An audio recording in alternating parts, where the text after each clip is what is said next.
ہم بھی کھاتے ہیں لیکن جب چائنیز کھاتے ہیں تب کھاتے ہیں. ہم تو نوڈلز میں ڈال کر فرائیڈ رائس میں ڈال کر کھاتے ہیں. اللہ توفیق دے تو کبھی زندگی میں صرف روٹیاں بھی ڈبا کر کھا لینا یہ سوچ کر حلوہ ہی کھانا نبی کی سنت نہیں ہے بلکہ سرکے میں روٹی ڈبا کر کھانا بھی نبی کی سنت مبارکہ ہے. میرے نبی نے تناول کیا, اس کے بعد گئے خانہ کعبہ کو آپ نے بتوں سے پاک کیا. جتنے بت خانہ کعبہ کے ارد گرد سے سب کو نکال کر پھینک دیا گیا. پھر چند صحابہ کو لے کر خانہ کعبہ کے اندر داخل ہوئے. مولا کائنات ہیں, حضرت زبیر ہیں, زید بن حارثہ ہیں, اندر داخل ہوئے. اس کے بعد آپ نے ایک ایک کر کے خانہ کعبہ کے بتوں کو نکالا. خانہ کعبہ کے اندر جتنے بت تھے آپ نے ایک ایک کو باہر نکالا توڑ توڑ کر. جہاں تک ہاتھ نہیں پہنچتا تھا اونچائی پر آپ نے مولا کائنات کو اپنے کاندھے پر سوار کیا. ہاتھ میں چھڑی دی اور کہا چھڑی کے ذریعے گراؤ. اب ایک ایک بتوں کو گراتے جاتے تھے اور نبی تلاوت کرتے جاتے تھے, جال حق و ذاق الباطل ان الباطل کان زہوقا. حق آ گیا, باطل مٹ گیا اور بے شک باطل مٹنے والا تھا. اس کے بعد میرے آقا باہر آتے ہیں. اب آخری بات بہت توجہ سے سنیے گا. جب میرے آقا خانہ کعبہ کو بتوں سے پاک کر کے باہر آئے آپ نے خطبہ دیا. اس وقت تمام صحابہ اکرام کے ساتھ 10-12 ہزار مسلمانوں کے ساتھ تمام مشرکین مکہ جمع ہو گئے تھے. میرے آقا اونچے مقام پر کھڑے ہوتے خطبہ دینے کے لیے. توجہ سے سنیے گا آپ. میرے نبی خطبہ دیتے ہیں. آپ کی آنکھوں کے سامنے اس وقت کون تھے جانتے ہو؟ آپ کی آنکھوں کے سامنے وہ لوگ تھے جنہوں نے حضرت بلال کو باندھ کر کوڑے مارے تھے. آپ کی آنکھوں کے سامنے وہ لوگ تھے جنہوں نے بدر و حنین میں صحابہ کو شہید کیا تھا. آپ کی آنکھوں کے سامنے وہ لوگ تھے جنہوں نے آپ کے چچا امیر حمزہ کا کلیجہ چبایا تھا, آپ کی انگلیوں کو کاٹا تھا, آپ کے جسم کے ٹکڑے ٹکڑے کیے تھے. اسلام کی پہلی شہیدہ حضرت سمیہ کو جنہوں نے شہید کیا وہ آنکھوں کے سامنے تھے. حضرت خباب کو جو باندھ کر گھسیٹتے تھے اور ان کے سینے پر تپتے سیرا میں بڑے بڑے پتھر رکھ دیتے تھے. آپ کی آنکھوں کے سامنے وہ تھے جنہوں نے میرے نبی کی بیٹی حضرت زینب کو نیزہ مار کر اونٹنی سے نیچے گرایا تھا. آپ حمل سے تھیں, آپ کا حمل ضائع ہو گیا تھا اور اسی تکلیف کی وجہ سے چند سالوں کے بعد آپ کا انتقال ہو گیا.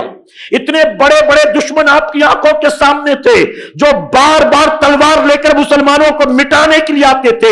وہ سب کے سب میرے نبی کی نگاہوں کے سامنے موجود تھے. ہر کوئی ڈرا سہما تھا, ہر کوئی کانپ رہا تھا. اب نبی اعلان کریں گے اور یہ 12,000 مسلمان تلوار نکالیں گے, ہم سب کی گردنیں مار دی جائیں گی, خانہ کعبہ کے ارد گرد ہماری لاشیں بکھیر دی جائیں گی. لیکن جانتے میرے نبی نے قتل و غارت گری کا اعلان نہیں کیا, آپ نے ان کے قتل کا اعلان نہیں کیا. میرے نبی نے ان سے مخاطب ہو کر کہا اے لوگوں بتاؤ تم نے کیا سوچا کہ تمہارے بارے میں کیا فیصلہ کروں گا؟ تم نے کیا سوچا؟ کسی دشمن کو گرفتار کرنے کے بعد دشمن یہ کہتا ہے تو بتا کہ تجھے کیا سزا دی جائے, کیا بتاؤ؟ میرے پیارے آقا کے پیروانوں, مسلمانوں کے چھوٹے چھوٹے بچوں کا خون بہانے والے دنیا کے پڑھے لکھے لوگ, مسلمانوں کی لاشیں بکھیرنے والے دنیا کے پڑھے لکھے لوگ, کیا بتاؤ دشمن سے کبھی پوچھتے ہیں کہ تجھے کیا سزا دی جائے؟ میرے آقا کے سامنے اتنے بڑے بڑے دشمن موجود تھے اور نبی فرماتے بتاؤ تم نے کیا سوچا, میں تمہارے بارے میں کیا فیصلہ کروں گا؟ دل میں ڈر تھا, دہشت تھی, لیکن زبان سے جانتے ہو جب نبی نے موقع دیا ہر ایک کی زبان سے ایک ہی کلمہ نکلا, آپ کریم باپ کے کریم بیٹے ہیں, آپ کریم باپ کے کریم بیٹے ہیں. تو نبی نے بے ساختہ اعلان کر دیا جاؤ آج تم سے کوئی باز پرس نہیں کی جائے گی, میں نے تم سب کو آزاد کر دیا, تم سے کوئی باز پرس نہیں کی جائے گی, تم سب کو میں نے معاف کر دیا. اللہ اکبر. جب نبی نے معافی کا عام اعلان کیا نا, اسی موقع پر ہزاروں مشرکین کلمہ پڑھ کر مسلمان بن گئے. نبی کی نگاہیں غیبدہ دیکھ رہی تھی, اگر حکم ہوگا قتل کا, قتل کر دیے جائیں گے, حالت کفر میں مارے جائیں گے, ان سے ان کا بدلہ بھی لے لیا جائے گا. لیکن اگر آج میں نے ان کو معاف کر دیا تو نتیجہ یہ ہوگا ان کی قیامت تک آنے والی نسلیں بھی مسلمان بن جائیں. یہ شان رحمت للعالمین ہے, یہ اللہ کے محبوب کی شان ہے. میرے نبی نے عام معافی کا اعلان کر دیا. ہندا ابو سفیان کی بیوی جس نے قتل کروایا تھا جناب امیر حمزہ کو, آگے بڑھی اور آگے بڑھ کر جانتے ہو کیا کہتی ہے؟ کہتی ہے محمد صلی اللہ علیہ وسلم قبول اسلام سے پہلے سب سے زیادہ آپ سے اور آپ کے خاندان سے نفرت کرتی تھی, لیکن آج میں نے آپ کا کلمہ پڑھ لیا ہے, اب آپ سے اور آپ کے خاندان سے اپنی جان سے زیادہ محبت کرتی ہوں. یہ کیا تھا؟ یہ نبی کا اخلاق تھا. یہ نبی کی سیرت کا وہ پازیٹو پہلو ہے کہ جسے قیامت تک آنے والے مسلمانوں کو اپنی آنکھوں کے سامنے رکھنا چاہیے. چھوٹی چھوٹی بات پر معذرت کے ساتھ کہوں گا, آج مسلمان کی بات برداشت کرنے کو تیار نہیں. آپ گلی میں آ جائیں افطار کے وقت, رات میں آ کر دیکھ لیں, لوگ آپس میں الجھ رہے ہوتے, بائک کو لے کر, افطار کو لے کر, بھیڑ کو لے کر, دھکے کو لے کر, چھوٹی موٹی چیزوں کو لے کر. مسلمان کو, اور اب تو حالات یہ بن چکے ہیں کہ 18-20 سال کا جوان بیٹا اپنے بوڑھے باپ کے جملے برداشت نہیں کرتا. کالج جانے والی ماڈرن بیٹیاں 55-60 سال کی بوڑھی ماں کے جملے برداشت نہیں کرتی. اب یہ مسلمانوں کی پوزیشن ہے. اور میرے آقا نے اپنی بیٹی کے قاتلوں کو معاف کیا ہے. آپ نے حضرت بلال پر ظلم کرنے والوں کو معاف کیا ہے. اپنے چچا امیر حمزہ کے قاتلوں کو معاف کیا ہے. میرے پیارے آقا کے پیروانوں, تو میرے نبی نے ان سب کو عام معافی کا اعلان کر دیا, اور آپ نے فرمایا اب تک جو کچھ ہوا کسی سے کسی بات کے بارے میں باز پرس نہیں ہوگی. عام معافی کا اعلان. میرے پیارے آقا کے پیروانوں, یہ ہے فتح مکہ کی تاریخ اور تاریخ فتح مکہ کا نقشہ جو میں نے آپ کے سامنے بیان کیا. وقت ہو چکا, درمیان گفتگو مجھ سے جانے انجانے میں کوئی غلطی خامی رہ گئی, آپ سب کو گواہ بنا کر سچے دل سے توبہ کرتا ہوں. رب میری توبہ قبول فرمائے اور ہمارے اس اجتماع کو میرا کریم میدان قیامت میں ہم سب کے لیے, ہمارے والدین کے لیے بخشش اور نجات کا سبب بنائے. وما علینا الا البلاغ.